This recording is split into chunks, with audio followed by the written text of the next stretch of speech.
to port my office to them in their situations, because the mechanism behind this is really about them learning things in a particular context. It's in their home environment, it's in their car, it's when they're stressed, and hopefully they're not particularly stressed in my office.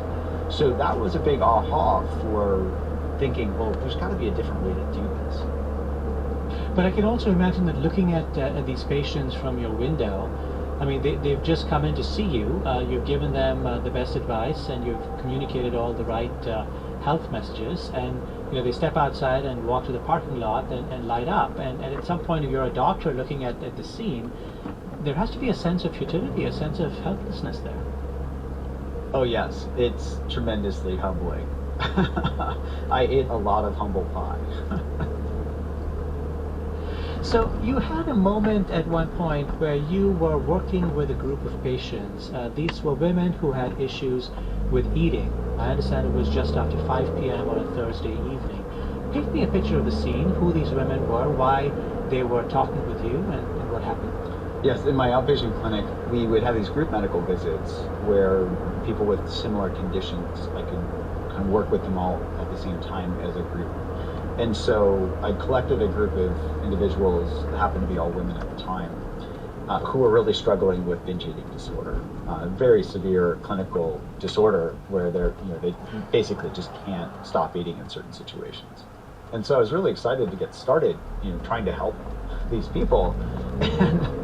And for about a month, I was sitting there thinking, like, what am I missing? It felt like we were speaking a different language. So my language was, I had this assumption that people would eat when they're hungry. I was really blind to what their experience was. And so I started asking them to put me in their shoes. And like starting from the first bite, sketch out the details. What urged them to eat? What were their cravings like? When did they eat?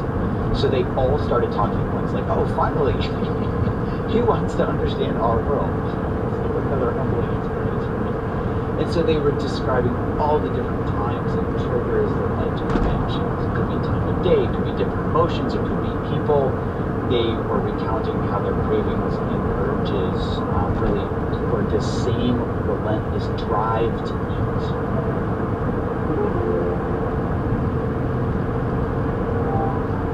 One of the people said, well, I just eat when I have a craving.